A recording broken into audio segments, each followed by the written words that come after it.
Alright guys, go ahead and create a console app. Pause if you need to do that, catch up.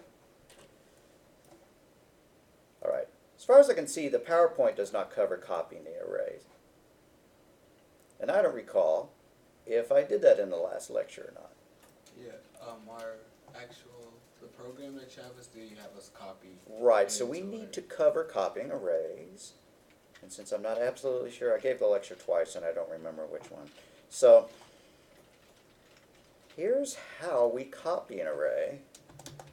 You allocate a new array of the same length.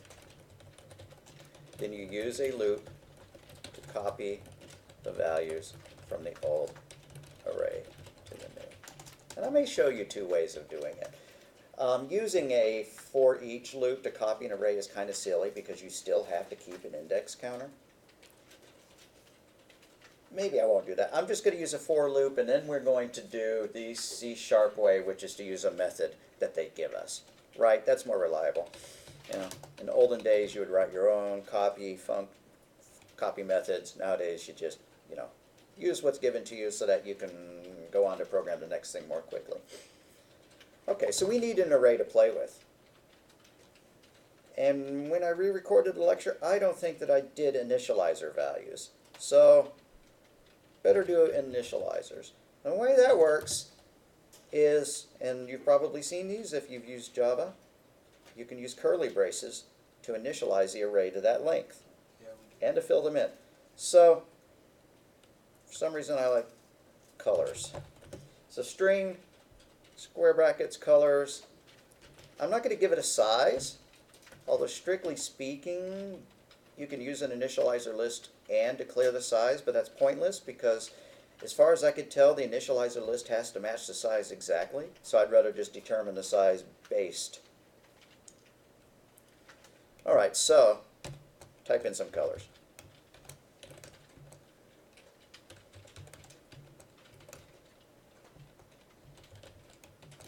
I don't know if I spelled puce right, so I'm not going to do that. Purple, tan, whatever. Now I have some colors to play with.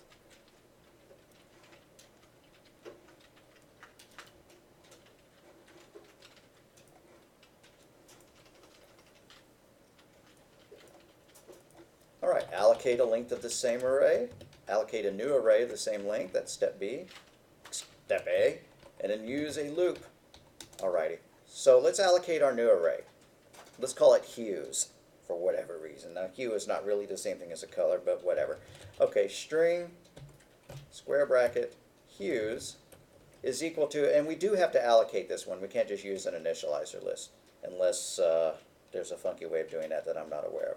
So, is equal to new string of the length of the colors array. So inside the square brackets, instead of giving it a literal value or a constant, we're going to do colors dot length, capital L.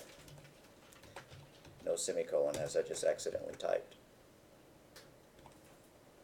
And length is not a property, so you don't need parentheses. Excuse me, it is a property, it's not a method, so it doesn't need parentheses. Parentheses indicate that it's a method. Alright, then we just need a loop. I really would like to use a for each for this one for some reason. I'm going to declare a counter called index. This is not a great way of doing it. Maybe we'll do it all three ways. So I'm going to declare a counter, and then I'm going to do for each string s, I love that as my temporary variable, in colors,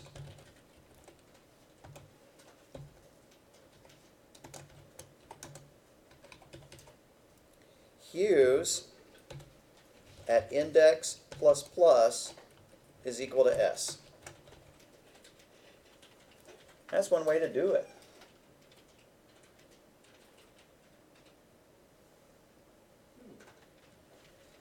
But let's do it what I consider the more traditional way. For index, or for int I is equal to 0, I is less than one of the arrays, I'm going to use the source array. Now I'm going to use the destination array just so if for some reason you weren't sure they were of the same length, you would want to use the length of the destination array so you didn't try to write past the end of it.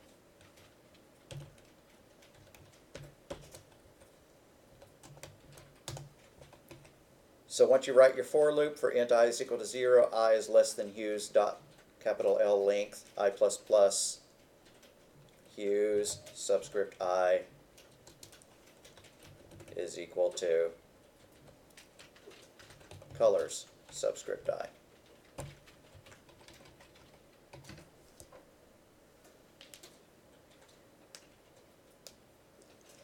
And of course you can use a while loop, because anything you can do with a for loop, you can do a while loop. Alright, that's silly because we've just copied it twice into the same array. We didn't allocate a brand new one to do the second copy. Whatever, we're just showing 3 ways of doing it. Now for the third one. The syntax for that, I'm just going to pull up the documentation for it.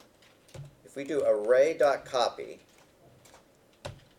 then the parameters for it are the source array, the destination array, and then the length that you want to copy it.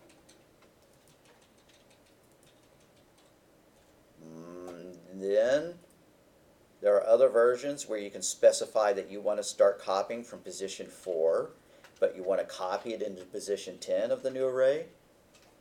You know, there are some funky versions of that. So if I was going to copy the array, I would actually use array.copy. So let's do this. Array.copy, our source array, which is colors, our destination array, which is hues, and it would be neat if we could just stop there and it would draw the length from the colors array, but it doesn't want us to do that. So I'm going to use the length of the destination array as the length to copy. So hues.capital L length.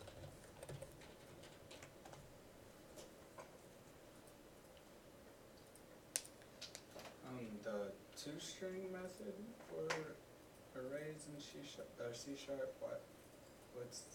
it just prints out a system.string.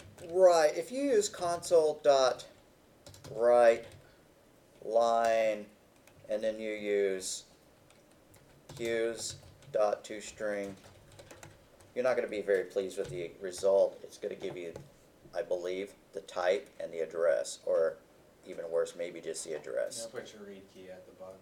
Yeah. So it says system.string. You go, thanks for telling me that.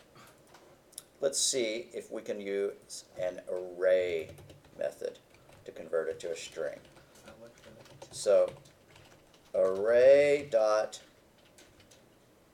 no.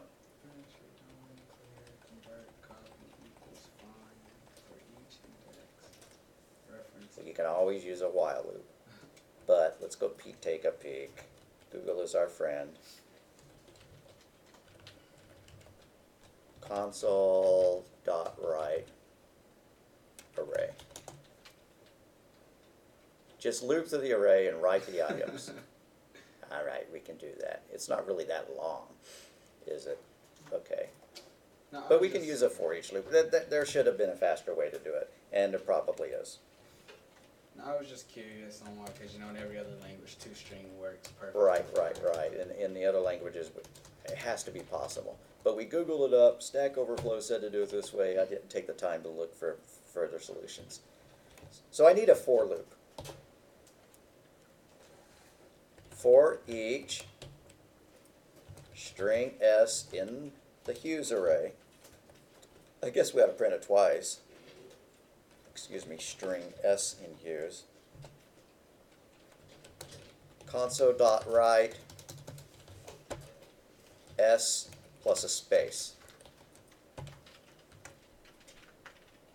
And then underneath that console.write line to go to the next line.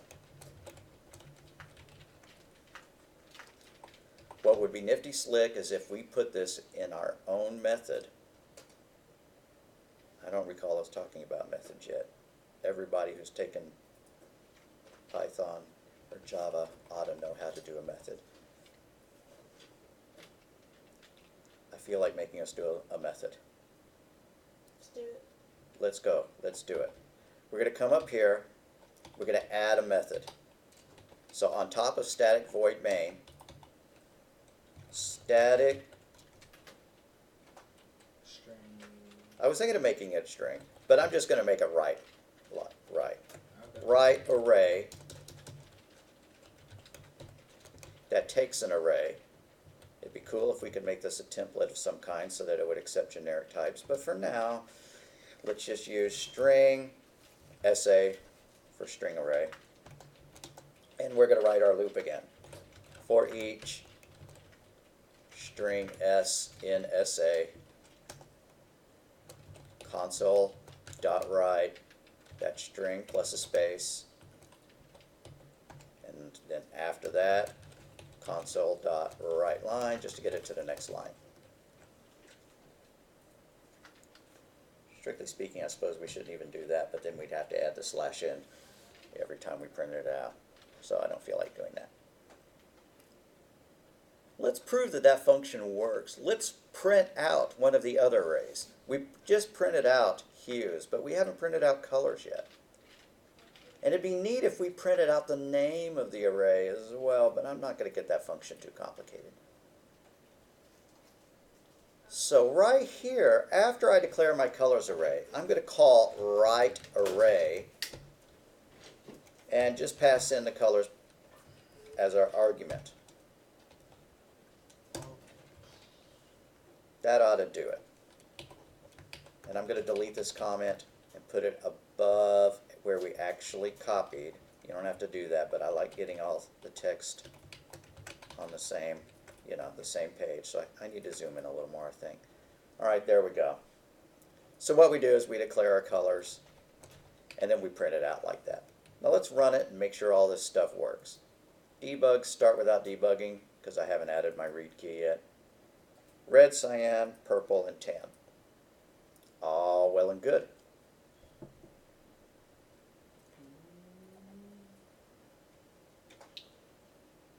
And have we been using the capitalized string version the whole time in this class?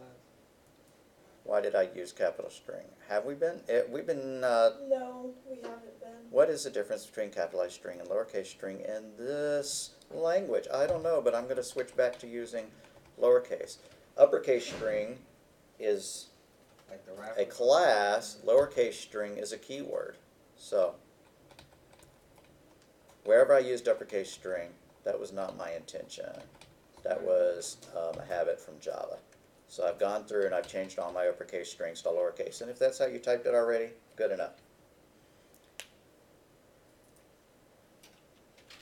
All right, so we need to search that array for a value. And I know that some of y'all have already done this. Not using a binary search in this case. Why would we want to search the array for a value? Well, let's just do this. We have 4 colors here. I don't feel like doing it, but we got to do the search.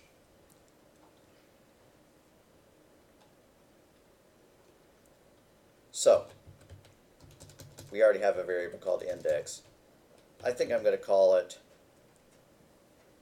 iResult is equal to -1. Now I'm going to use wish I could use a for each loop. Syntax is so much cleaner. I am sure. I mean, I could rejigger it just like I did with that copy one so that we keep our index counter going, but I don't feel like it.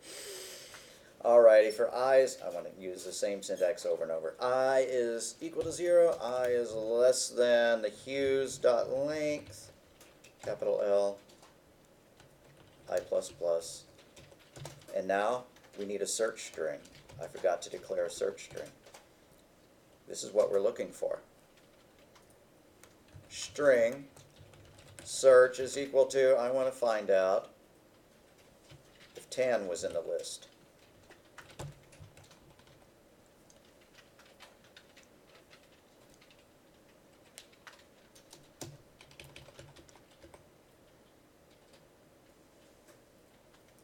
So this is just a simple if statement. If hues at position I is equal to our search string, then we found it. Yippee skippy. I result is equal to I. I result is going to contain the index value at which we found it. And then we may as well break at that point. There's no reason to keep searching unless we wanted to use a last. Anyways, now I need to put braces around those two lines. So I'm going to insert a brace between above I result and a brace below break, and we're good. That's your classic linear search.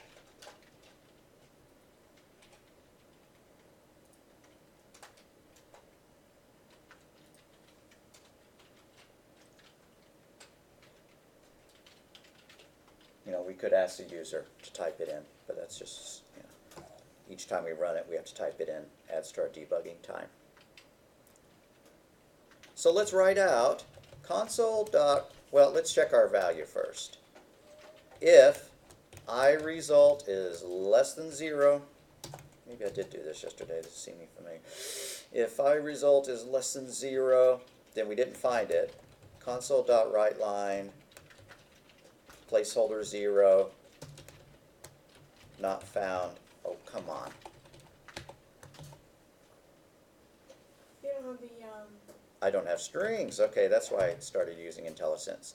Okay, writeLine parentheses quote, placeholder 0, not found in Hughes array.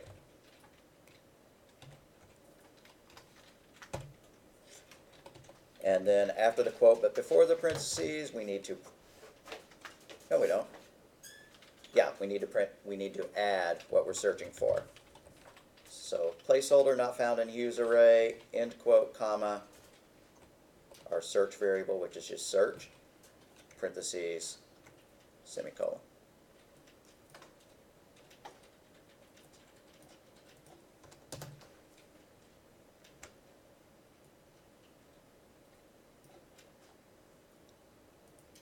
Else, let's print that we did find it. So between the braces, console.writeLine, parentheses, quote, placeholder 0, found at index, placeholder 1, in Hughes array. And on the next line, so that I can try to get it all on one line, after the quote I'm putting a comma, and the search string goes first, and then the I result as the second argument to writeLine. So console writeLine, placeholder 0, found at placeholder 1, in Hughes array, end quote, comma, search, comma, I result. And it's about time to test it, I think. If I got rid of the Solution Explorer, I'd get another centimeter of space. All right, debug, start without debugging. Tan was indeed found at index 3. Go change tan to something that's not in the list. So scroll up, change tan to violet.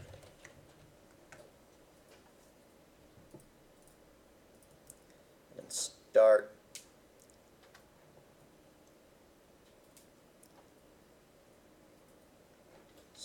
Okay, I need to add the read key. I'm getting tired of that. So console.read key, parentheses at the end. Then I can just wail on the green arrow. All right. Violet not found in the Hughes array. Now we could write this as a method, right? We could take that for loop and write it as a method. But we already have a search method built into the language. Type something. Don't type what I'm typing. are you sure you want to put that below the read key? No, I should not put this below the read key. The only search method I see is binary search. Is there a linear search method? No, there's not, but there's index of. searches the specified object, returns the index of. Okay, so we can use index of to search for our specific value. So above read key, I'm just going to use iResult again. iResult is equal to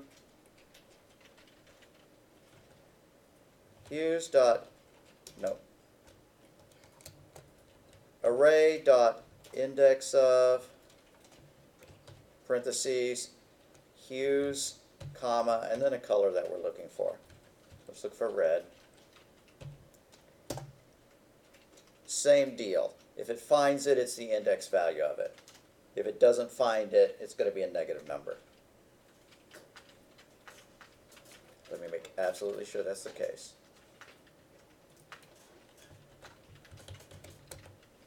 Oh, come on. Pop up the IntelliSense again. Returns the index. Oh. Okay. Let's test it out both ways. The behavior I'm more curious about is if it fails. So I'm going to search for violet again. And console.writeLine, parentheses, index of returned, placeholder 0, end quote, comma, iResult.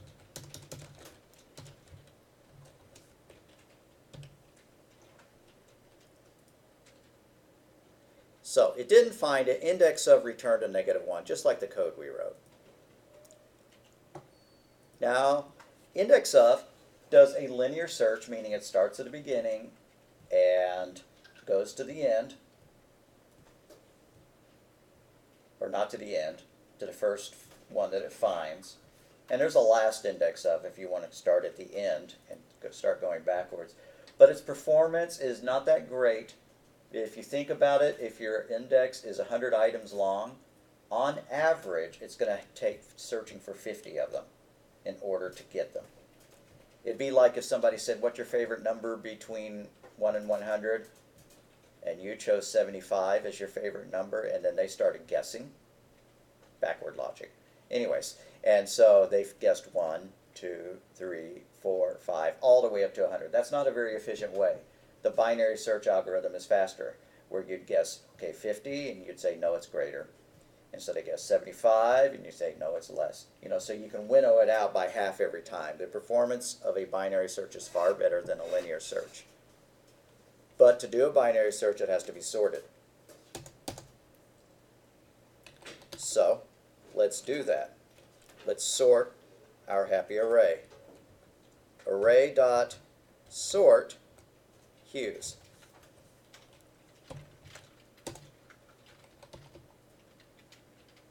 And there's an array.reverse if we wanted to, but if it was reversed. All right, I recall that we wrote something to print out. So how about write array, our hues array now, so that we can see that it's sorted. I'm going to put a write console.writeLine. Or if I just make it right, and then put a parentheses quote, sorted hues equals space, end quote, parentheses, semicolon. That way, the colors are on the same line. Because we wrote this out, but we didn't go to the next line, and then when we print the array out, it's all on one line. So it'll look like it's appended to that, concatenated. All right, the sorted hues, cyan, purple, red, and tan. So CPRT. Yep, that works. We could reverse that array. Array.reverse hues.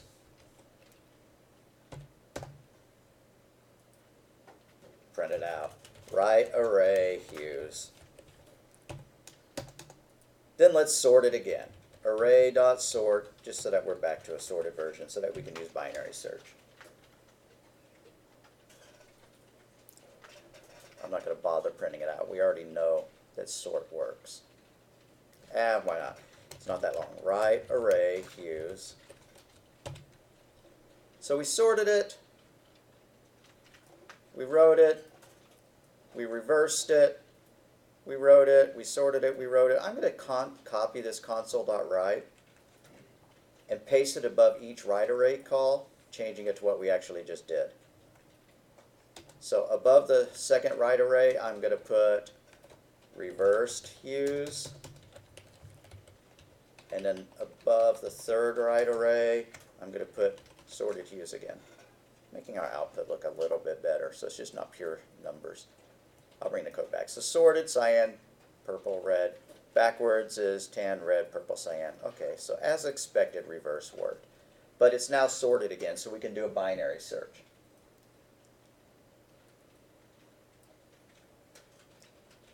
Let's look for tan and see if it tells us that it's the last value, what index number it is. So, iResult is equal to hues dot binary iResult is equal to array dot binary search parentheses, and let's look for the color tan. You have to specify the array, so above in front of tan hues. If you copy, if you use array.copy, what happens to your old array? Does it empty it out? No, does copy what happens to the old array? What it should do is it should allocate new strings. They should not be copies of the original strings, and they should still be there. But let's make sure that's true. Let's go up before array.sort and change our original array. Colors at position 0 is equal to rainbow. I'm doing this just to make sure that our copy doesn't also suddenly contain the value rainbow. Let's make sure that's true. No, good, good. The original is still out there, though. We can do anything that we wanted to with it. I was trying to print my original, and when I print my original, it's blank. Oh, actually, I think I know why. Never mind. Okay. Found it. All right, so let's print out iResult now. Console dot write line found placeholder 0 at index placeholder 1 end quote comma, and on the next line I'm going to actually put hues at, no, this is going to blow up if we better check the result of iResult if we're going to do it in this fashion. Tell you what, let's just hard code the value tan in there. Found tan at index whatever, and then after the quote comma we're going to say iResult. Yeah, I'm going to have to change that 1 to a 0. All right, once more with feeling. Found tan at index placeholder 0 end quote comma iResult.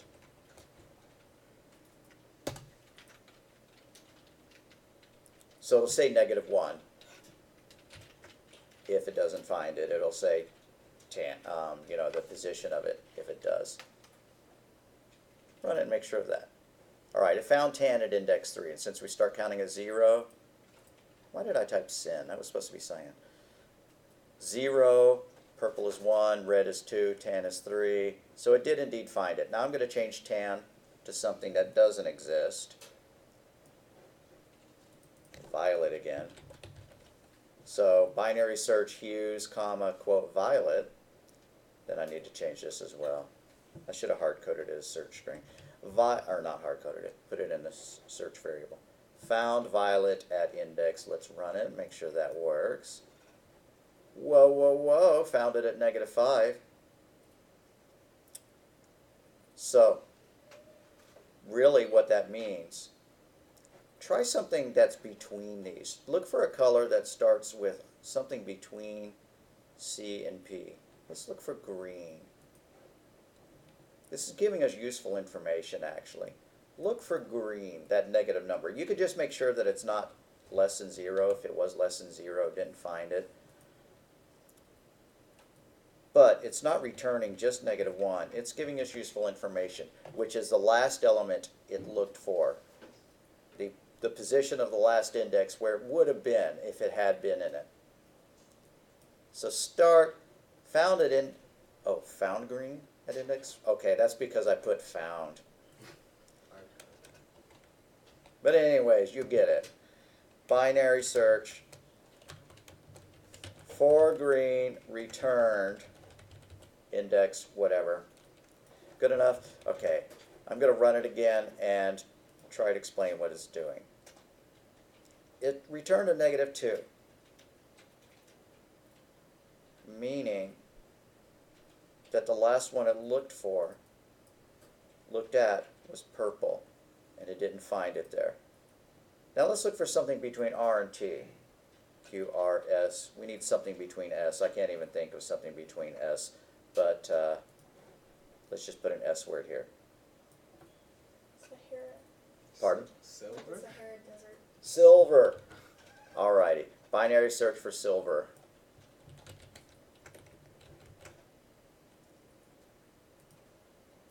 Returned index 4 because it went 0, 1, 2, 3. So if silver had been found, it should have been before -4. It should have been at -3 because that would have been here. And remember when it returned 2, -2 for green? It should have been at -1. So you take its return value, you subtract 1 from it, and that tells you where it would have been if it was there. Kind of useful information, but nah. So let's make this look a little bit better. If I result is greater than or equal to 0, it found it. So square brace, console for binary search returned.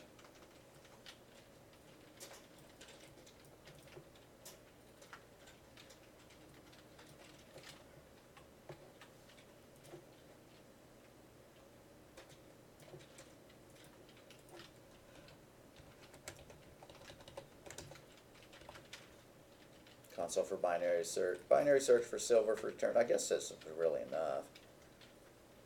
But I'd like for it to actually say not found. So one on the next closure brace, else console dot write line, binary search for silver equals not found. Something like that. Why do you use binary search? Because it's far faster. The drawback is you have to sort it. If you have a huge number of items and you're going to be doing a lot of searching, it's a good idea to keep the data sorted, right? You only have to sort it once, and then you can, keep searching in it. Or, even if you add an item somehow to the array, if you're only sorting occasionally and you're going to be doing a lot of searches into it, it's a good idea to do a binary search. You said to add one to its return result, right? Because it returns a negative number, and then you add one to find where it would be if it was. You subtract one from it, and it'll tell you the position of where it would have been if it existed in the array. What it returns is the position of the larger one, Okay. right, where it would have fit. Alright, we've done binary search. Let's take a look at what we're going to do next. I'm going to change these a little bit so that all the string appears on the same thing. Console.writeLine, binary search for silver not found. On the one above it, console write not line, binary search for silver returned index 0. Alright, just going to pause that for a moment. You can pause it too if you need to type it in because you have bugs. Ron?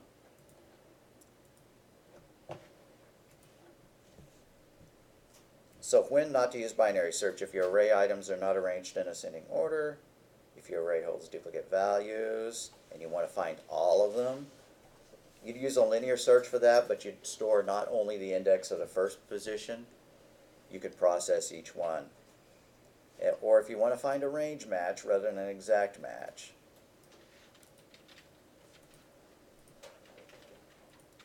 So we've done the sort method, we've done the reverse method, using multi-dimensional arrays.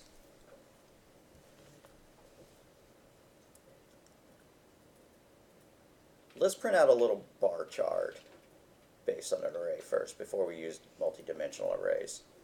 But to do a bar chart, we need values. So let's do int, square brace, chart v for chart values is equal to, and let's just type in some values. If we were cool, we'd fill them with random numbers. Don't have to type in the same values I do. Don't make them differ by dramatic amounts.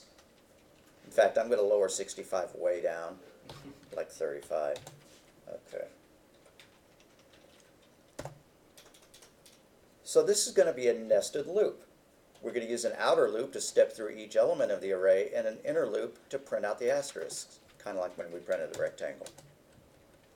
So for each int I, actually I like using E for element if it's not an index counter, just like I used S for string. But anyways, for every int E in the array of values, chart V,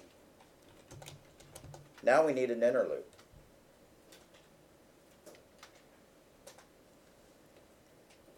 And I'm sure there's a way to do something similar to the range statement in Python, and I'm not remembering what it is. So just for int I is equal to 0, I is less than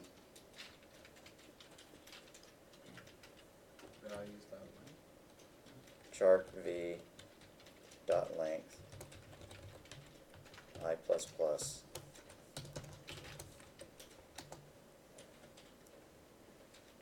console.write an asterisk or whatever your favorite character is, not write line, because we don't want it to go to the next line until we're done printing that row.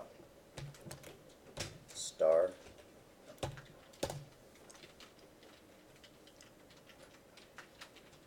And then after we printed out that row, console.writeLine.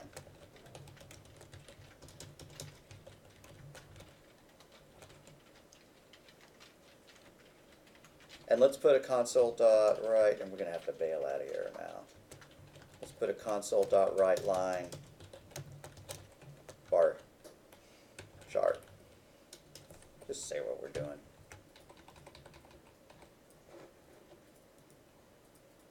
All right, that kind of didn't work.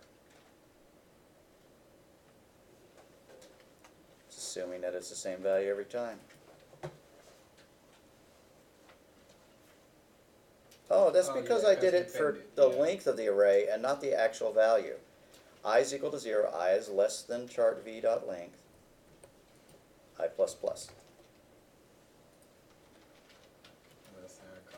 And there we go. So that was the change I had to make. All right, guys, that's the last bit of code.